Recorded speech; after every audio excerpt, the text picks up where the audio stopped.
A phone has finally landed that makes the Samsung Galaxy S3 look small, and it isn't made by Samsung. It isn't the Note 2, no, it's the Sony Xperia Z. This 5-inch monster, but beautiful monster, comes in with a full HD display. It's also weatherproof, and it's really going to challenge the Samsung Galaxy S3, which we've got in our right hand. Here's a video comparison of the two, kicking off with design, and in terms of how they feel in the hand, the Samsung Galaxy S3 feels a little bit more comfortable because it's so curvaceous, but undeniably the winner of this round has to be, without a shadow of a doubt, the Sony Xperia Z. That glass front and back is beautiful. You've also got this really nice 9mm slenderness coupled with weatherproofing, so it's water resistant and dust resistant. One irksome quality about the phone is the fact that all the ports are under flaps. So on the left hand side of the Samsung Galaxy S3 you've got a volume rocker, on the left hand side of the Sony Xperia Z you've got a micro SD card slot, you've got a 3.5mm headphone jack at the top of both. On the right hand side is a power button on both. On the Xperia Z is also a volume rocker, as well as a micro SIM tray and a micro SD card slot. On the base of both devices, of the X3 is the micro USB port with nothing on the back of the Xperia Z. On the reverse of both devices are the cameras. 13 megapixel on the Xperia Z, 8 megapixel on the on the Samsung Galaxy S3. Flipping open the back cover on the Samsung Galaxy S3, you have a micro SIM card tray and a micro SD card slot, as well as a 2100 milliamp battery, which is gorgeous. And you know what? That's unfortunately the same capacity battery that's found in the Sony Xperia Z. And the Sony Xperia Z's battery is our real pain point, and we're going to tell you why in a minute. But for now, we're just going to carry on talking about the design. Moving on to the display. 5 inches against 4.8 inches. There's not really all that much in the size. However, the resolution of the Sony Xperia Z is just astounding.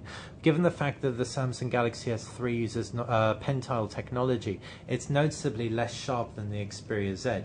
And all in all, everything about the Xperia Z is just way more premium screen-wise, aside from maybe the depth of the blacks and the vibrancy of the colors. Although we're not going to lie, the Sony Mobile Bravia Engine 2 makes colors look absolutely beaming.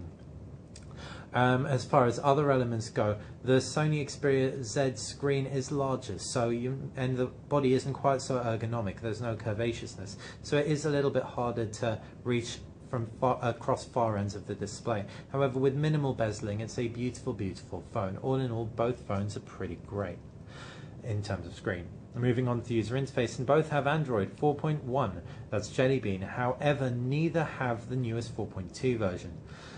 Android 4.1 has been customized with TouchWiz on the Samsung Galaxy S3 and with Sony's own UI on the Xperia Z. Both have a variable number of home screens, both have custom widgets, and both are pretty heavy. The Sony Xperia Z is maybe a little bit more preferable in terms of user interface aesthetic. The Samsung Galaxy S3 certainly does look okay, but it functions extremely well. Both have pull-down notifications bars, quick settings up top, with the Samsung Galaxy S3's being more comprehensive, and both have apps trays that can be arranged in a number of ways. So with both being so customizable, both packing Android, they have access to Google services like the Google Play Store, etc. They also have Google Magazines, Google Books, and Samsung and Sony's own services on board. Again, quite comparable. Perhaps the real way the Samsung Galaxy S3 stands out is because it has smart gestures, which enable you to do things like put the phone to your ear in order to make a call when highlighting a contact. That said, with the Sony being weatherproof, they both have their strengths. As far as cameras go, the Sony Xperia Z's 13 megapixel camera battles it out with an 8 megapixel camera on the Samsung Galaxy S3. Real world use, both are actually very comparable. The UI of the Sony Xperia Z in the automatic mode is more intelligent, it's smarter, and it's definitely going to win out for people who want the camera to do everything for them. We really love the user interface on the Samsung Galaxy S3 though, just because of how customizable it is. So you can, for example, you only have one camera UI to start off with, and you can add a whole load of elements onto it. Sony Xperia Z, a little bit more comprehensive. You've got a whole load of camera options, including a burst mode of 10 frames per second. The burst mode is ridiculously noisy. That's because the Sony Xperia Z processes images and processes a lot of the noise out of them.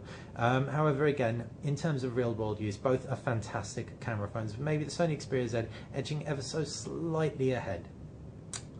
Moving on to processors, both quad-core powered devices, 1.5 gigahertz in the Qualcomm Snapdragon S4 powered Sony Xperia Z, the Exynos 4 processor inside the Samsung Galaxy S3, also extremely powerful. Neither will really leave you wanting. The Full HD display on the Sony Xperia Z is going to put more pressure on that processor, and that will probably weigh down on battery life, but we certainly don't see it in terms of lag. As far as memory goes, 16 gigabytes on board both, microSD expandability on both, so very, very comparable again. With the final element being battery life, and the Sony Xperia Z just really falls short in this department.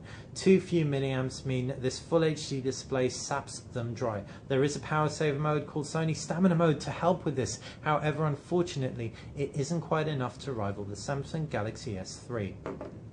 The Sony Xperia Z does, however, ship with a beautiful dock, which enables you to charge it at your desk. So if you do work at a desk that you can have that port plugged into a wall, you can very, very comfortably last a full day. So it's been a quick comparison between the Samsung Galaxy S3 and the Sony Xperia Z. If you have questions, please feel free to fire them in the comment section below. If you enjoyed this video, subscribe to the channel. I've been Basil, this has been Know Your Mobile. Have a great day.